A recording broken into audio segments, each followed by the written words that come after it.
ఎంత ఎదిగినా కన్న తల్లిని పుట్టిన ఊరిని మర్చిపోవద్దనేది ఆ యువకుడి సంకల్పం. తాను పేదరికంలో పుట్టినా ఇతరులు ఇబ్బంది పడవద్దనేది తన లక్ష్యం. అతనే బద్దె నాయక్. పుట్టిన ప్రాంతానికి ఏదైనా చేయాలని గట్టి సంకల్పంతో సేవా కార్యక్రమాలకు శ్రీకారం చుట్టారు. 2024 జనవరి నెలలో ఇన్ఫినిటీ చారిటబుల్ ట్రస్ట్ ప్రారంభించి పేద విద్యార్థులతో పాటు అనాథలకు అభాగ్యులకు తాను ఉన్నానంటూ చేయూతనిచ్చాడు. తనకు వచ్చే వేతనంలో 45% సేవకు కేటాయించి గొప్ప మనసు చాటుకున్నాడు. బద్దెనాయక్ సేవలను గుర్తించిన జిల్లా కలెక్టర్ ఉత్తమ సేవ అవార్డు అందించారు. బద్దెనాయక్ గారు కళ్యాణదుర్గంలో టీచర్ ఉద్యోగం చేస్తూ ప్రస్తుతం ఒక చారిటబుల్ ట్రస్ట్ను కూడా ఏర్పాటు చేశారు. ప్రస్తుతం మనతో టీచర్ బద్దెనాయక్ గారు ఉన్నారు. ఆయన మాటల్లో విందాం. మీరు ధనవంతులు కాకపోయినా కేవలం ఒక సాధారణ ఉపాధ్యాయ వృత్తిలో ఉంటూ ఇంతమంది పేద వర్గాలకు సాయం చేస్తూ ముందుకెళ్తున్నారు. ఇది ఎలా సాధ్యం? మీ కుటుంబ నేపథ్యం ఏంటండి అసలు? నమస్కారం సార్. నేను నిరుపేద కుటుంబం నుంచి వచ్చాము. మా తల్లిదండ్రులు మేము చిన్నపిల్లలు ఉన్నప్పుడు జీతం ఉంటూ మమ్మల్ని పోషించడం జరిగింది.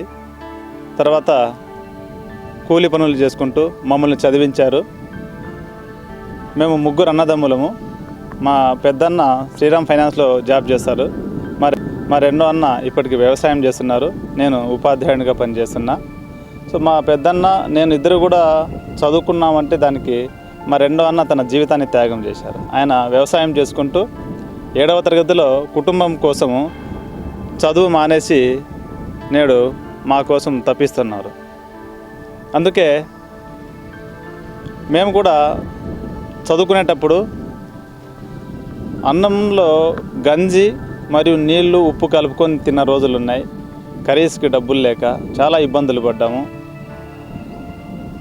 ఈ 2008 డిఎస్సి రాసేటప్పుడు హాఫ్ మార్క్లో మిస్ అయింది. నాకు జాబ్ రాలే. అప్పుడు మా పెద్దన్న నన్ను గ్రూప్ 2 కోచింగ్ హైదరాబాద్ పంపించారు, ఆర్సి రెడ్డికి. తర్వాత గ్రూప్ 2 ప్రిపేర్ అవుతున్నాను. సమైకాంధ్ర ఉద్యమ సమయంలో 2 సార్లు గ్రూప్ 2 ఎగ్జామ్స్ వాయిదా పడింది. తర్వాత ఈ అప్పులు ఎక్కువ ఉండడంతో ఇంకా చదువుకోవడానికి ఆర్థిక ఇబ్బందులు ఉండడంతో నాకు కాంట్రాక్ట్ జేఎల్ పోస్ట్ వచ్చింది. ఇంటర్వ్యూకి వెళ్ళాను, సెలెక్ట్ అయ్యాను. కడప జిల్లా రాయచోటి నియోజకవర్గంలోని వీరబల్లి మండలంలో నేను 2 సంవత్సరాలు అక్కడ కాంట్రాక్ట్ లెక్చరర్గా పనిచేశాను. అక్కడ 18,000 జీతం వస్తే అది ఉన్న అప్పులన్నీ తీర్చుకుంటూ వచ్చాము. తర్వాత మాకు రొద్దంలో భద్రయ్య అని ఎస్వి యూనివర్సిటీలో మా క్లాస్మేటు, అతను రొద్దంలో రూమ్ తీపించి మమ్మల్ని డిఎస్సికి ప్రిపేర్ చేయించాడు, కోచింగ్ వెళ్ళనివ్వకుండా. సో అతని ప్రోద్బలంతో, అతని యొక్క ప్రోత్సాహంతో నేను ఒకేసారి 2 జాబులు కొట్టాను. ఒకటి జిల్లా పరిషత్తు, 2 మోడల్ స్కూల్కి. ఆయన సలహా మేరకే నేను జిల్లా పరిషత్ స్కూల్ ఎంచుకొని 2012 డిఎస్సిలో సెలెక్ట్ అయ్యి ఉద్యోగం చేస్తూ ఉన్నాను. నేను కైరేవ్ స్కూల్లో పనిచేస్తున్నప్పుడు అక్కడే ఒక విద్యార్థికి గుండె ఆపరేషన్ కోసం సహాయం చేయడం జరిగింది మొట్టమొదటిసారిగా. అక్కడి నుంచి మొదలైంది. సో నా ఒక్కడితో మొదలై ఈరోజు నా వెనకాల కొన్ని వందల మంది నన్ను ప్రోత్సహిస్తూ నా వెన్ను తడుతూ ఉన్నారు. వాళ్ళ సహకారం మరవలేనిది. ఇలా జిల్లా వ్యాప్తంగా 2015 నుంచి 2023 వరకు జిల్లా వ్యాప్తంగా చేయడం జరిగింది. తర్వాత పరిధి ఎక్కువ అవడంతో ట్రస్ట్ ఏర్పాటు చేయాలని ఒక ఆలోచన రావడము, మిత్రుల సహకారంతో 7 మందితో కలిసి ఇన్ఫినిటీ చారిటబుల్ ట్రస్ట్ని ఏర్పాటు చేశాము. సంవత్సరమైనా కూడా ఈరోజు కొన్ని వందల మందికి ట్రస్ట్ తరపున సహాయం చేశాం. మేము సహాయం చేస్తున్నామంటే నా వెనకాల మా ట్రస్ట్ సభ్యులు మరియు ఉపాధ్యాయులే నా యొక్క బలము. వారు లేకుంటే నేను ముందుకు వెళ్ళడం కూడా కష్టమే. అందుకే వాళ్ళని నేను ఎప్పుడు కూడా మర్చిపోను. నా వెన్నెముక లాంటి వాళ్ళు నా ట్రస్ట్ సభ్యులు. నిజంగా వాళ్ళ రుణం నేను ఎప్పటికీ తీర్చుకోలేను.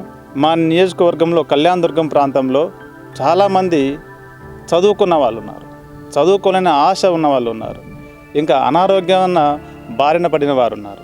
అందుకే మా ట్రస్ట్ కూడా ఒక మోటోతో వెళ్తూ ఉంది. ఏ కుటుంబంలో అయితే విద్య ఉంటుందో, ఏ కుటుంబంలో అయితే ఆరోగ్యంగా ఉంటారో ఆ కుటుంబం ఎప్పుడు సంతోషంగా ఉంటుందని భావిస్తున్నాం. అందుకే మేము ఆ మోటోతోనే ముందుకెళ్తూ విద్యా వైద్యం కోసం మేము తప్పిస్తూ ప్రతి ఒక్కరికి మాకు చేతనైందిగా మేము సహాయ సహకారాలు అందిస్తూ ఉన్నాము. చాలామంది ఆపరేషన్ల కోసం కానీ మేము ఆపరేషన్లకు పూర్తి అమౌంట్ ఇవ్వలేకపోయినా హాస్పిటల్కి చేర్పించి వాళ్ళకు కావాల్సిన కనీస మందుల వరకు మేము సహాయం చేయగలుగుతున్నాం ఈ ట్రస్ట్ తరఫున. కానీ మమ్మల్ని మా యొక్క సహాయం కోరిన వారు కూడా చాలా నిరుపేదలే. 24 జనవరి 21వ తారీఖున మా ట్రస్ట్ని ప్రారంభించాం. ఒక మోటోతో వెళ్ళాం. ఆ రోజు మేము ఆర్డిటీ హాస్పిటల్లో ఫాదర్ విన్సెంట్ ఫెర్రర్ గారు ఒక మాట అన్నారు, నేను సహాయం చేయడానికి నాకు 2 చేతులు చాలవు, నాకు కొన్ని వందల చేతులు కలిస్తేనే నేను కూడా సహాయం చేయగలుగుతానని ఒక సూక్తిని చదివాను. అదే సూక్తితో నేను ముందుకెళ్తున్నాను.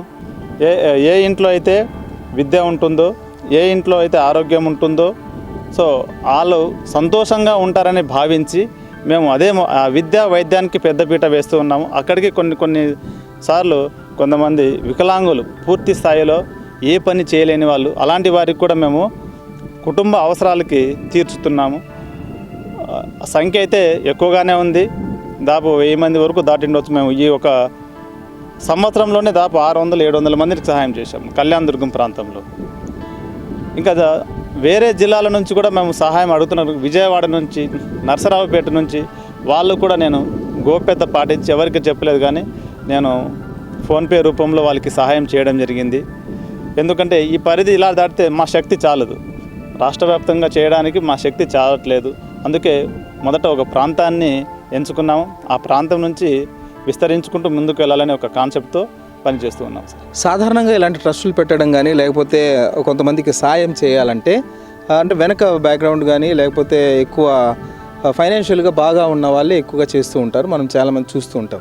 కానీ మీరు కనీసం కర్రీస్ కొనడానికి కూడా లేక అన్నంలో నీళ్లు కలుపుకొని, ఉప్పు కలుపుకొని, కారం కలుపుకొని తిన్నామని చెప్పే స్థితి నుండి మీరు వచ్చారు. మరి ఇప్పుడున్న పరిస్థితుల్లో ఇప్పుడు మీరు ఒక సాధారణ ఉపాధ్యాయునిగా వృత్తి చేస్తున్నారు, ఉపాధ్యాయ వృత్తిలో కొనసాగుతున్నారు. ఇప్పుడు ఇంతమందికి సాయం చేయాలంటే మీరు ఏ విధంగా మీరు ఫైనాన్షియల్గా డెవలప్ అయ్యి ముందుగా సమకూర్చుకొని ముందుకు వెళ్తున్నారు? సార్, నాకు 2012లో జాబ్ వచ్చిన తర్వాత మా గ్రామంలో ప్రభుత్వ బోరు ఒకటి వేశారు మా తోటలో, మా పొలంలో. ఆ ఒక్క బోరు మా జీవితాన్ని మార్చేసింది సార్. ఆ బోరు మాకు 2 ఎకరాల పొలంలో బోర్ వేస్తే ఇప్పటి వరకు 2012 నుంచి ఇప్పటి వరకు ఏ ఒక్క పంట కూడా ఫెయిల్యూర్ కాలేదు, ఏ పంటలోనూ నష్టం కలగలేదు. సో ఆ పంటలే నిజంగా ఆ ప్రకృతి మమ్మల్ని కాపాడుకుంటా ఉంది. సో ఎందుకంటే ఆ వ్యవసాయంలో వచ్చే డబ్బులు సగానికి పైగా నేను సమాజ సేవకే ఖర్చు చేస్తా ఉన్నా. ఇంకొక ముఖ్య విషయం ఏమంటే నా బ్యాంక్ ఈఎంఐలు కట్టి మిగిలిన ఏదైతే ఉంటుందో అదంతా కూడా ప్రజాసేవకే అంకితం చేస్తున్నా. ఆ వ్యవసాయంలో వచ్చే డబ్బులు కుటుంబ ఖర్చులకు వాడుకుంటూ, నా దగ్గర పొదుపు అనేది ఏం లేదు సార్. పొదుపు చేయట్లే, సంపాదించుకోవాలా, కుటుంబ తరతరాలకి కావాల్సినంత సంపదను సంపాదించుకోవాలన్న ఆశ అయితే లేదు. 3 పూటల కడుపు నిండా భోజనం చేస్తే చాలు. మేము మా కుటుంబం ఇతరులందరూ బాగుండాలని ఒక కాన్సెప్ట్తో, ఒక సిద్ధాంతంతో ముందుకెళ్తున్నాం. ఎందుకంటే ఎంత సంపాదించినా కూడా ఈ అందరికీ జగమెరిగిన సత్యం ఇది. ఎంత సంపాదించినా మనం వెంట తీసుకువెళ్ళాం అంటాం, కానీ దాన్ని ఎవరూ పాటించట్లేదు. అంటే కొంతమంది ఉండొచ్చు పాటిస్తున్నారు, చాలా గొప్ప గొప్ప వాళ్ళు ఉన్నారు. సో నేను ఆ యొక్క సిద్ధాంతంతోనే నేను ముందుకెళ్తూ ఎక్కడ కూడా పొదుపు చేయాలా, అది చేయాలి, ఇవన్నీ ఏం ఆలోచన లేదు సార్. నాకు ఎవరైనా బాగాలేని వాళ్ళు కానీ ఎవరికైనా చదువుకి ఫీజు కట్టలేకపోతున్నారంటే నా దగ్గర ఏ జోబులు ఏముండదు, ఉన్నిందంటే సాయంత్రానికి ఏముండవు సార్. సో కానీ నెక్స్ట్ రోజుకి ఏదో ఒక రూపాన ఎవరో ఒకరు నాకు, అంటే ఎప్పుడైనా నేను సహాయం చేసింటాను వాళ్ళు వచ్చి నాకు ఖర్చులు పెట్టుకోండి సార్ అని ఇచ్చి వెళ్తూ ఉంటారు. కానీ ట్రస్ట్కి సహాయం చేయమని నేను ఎవరిని కోరలేదు.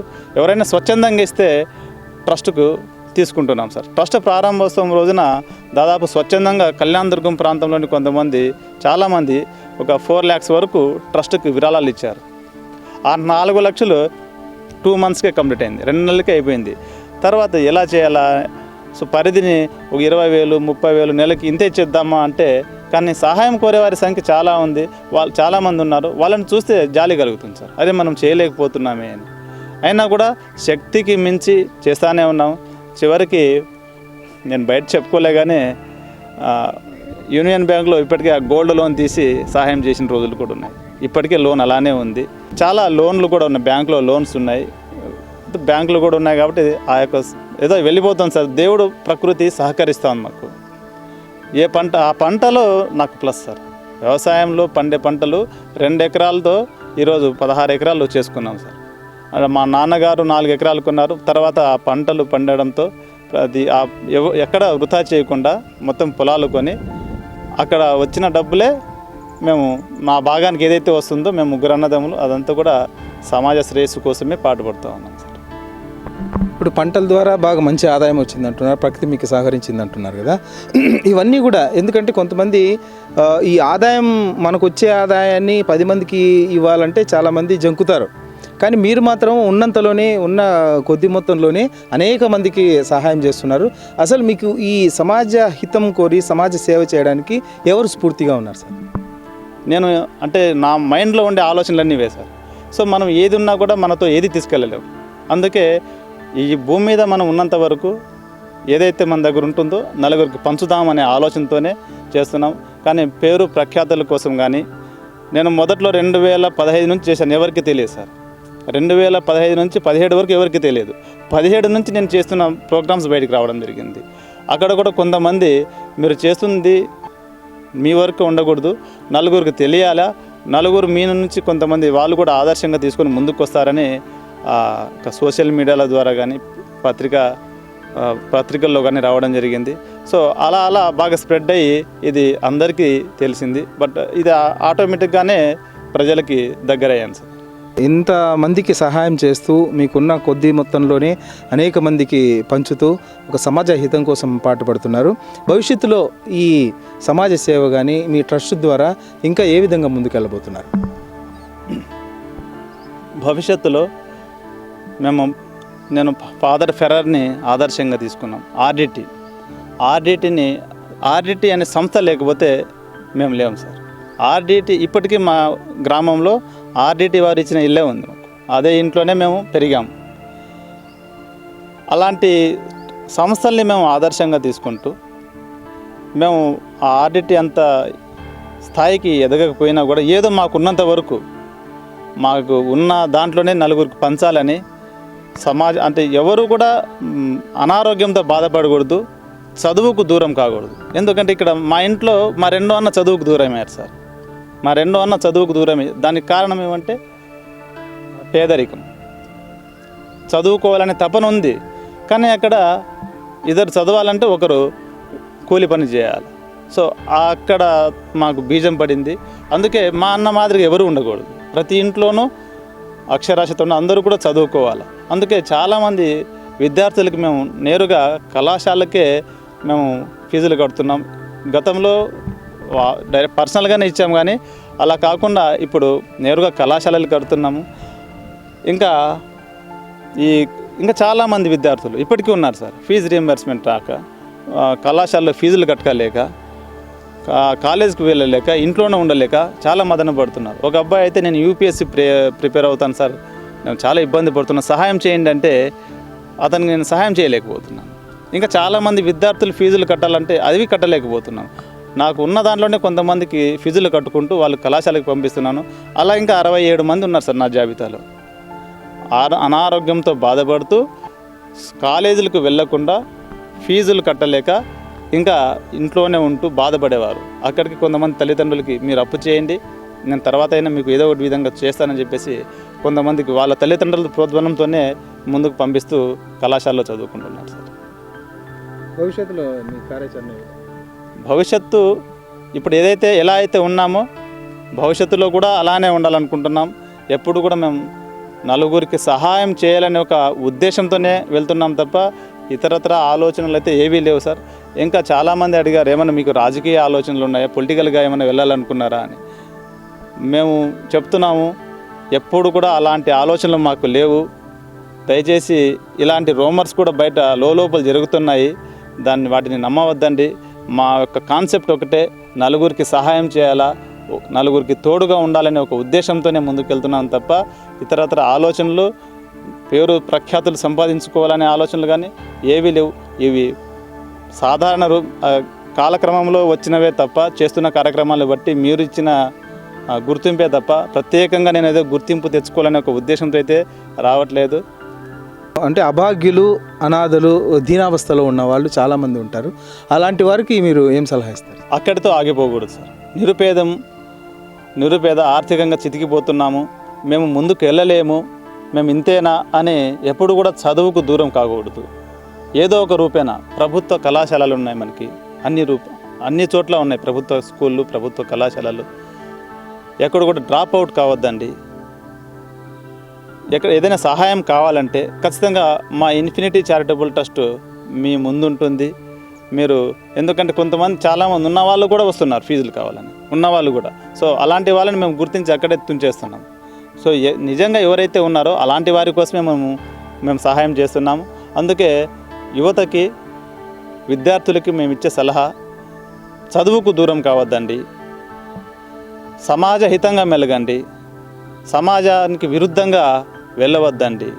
ఏ అదర్ యాక్టివిటీస్ మీ తల్లిదండ్రులు, మీ కుటుంబాన్ని, సమాజంలో ఉన్న పేరుని దూరం చేస్తుంది, తల్లిదండ్రులు బాధపడేలా చేస్తుంది. అందుకే సమాజహితంగా మెలగండి, తల్లిదండ్రులకి మంచి పేరు తీసుకురండి, మీ గ్రామానికి మంచి పేరు తీసుకురండి. మీరు కూడా ఉన్నత స్థాయిలో ఉంటుంది, తద్వారా దేశం కూడా అభివృద్ధి బాటలో ఉంటుంది. ఎక్కడ కూడా మనం చూస్తున్నట్టు దొంగతనాలు కానీ, ఈ దారి హత్యలు కానీ, ఇలాంటి వాటికి యువత మళ్ళకుండా ఉండాలంటే కావాల్సింది చదువు ఒక్కటే. అందుకే బాగా చదువుకోండి. చదువు ఉంటే మనం ఏదైనా సాధించవచ్చు.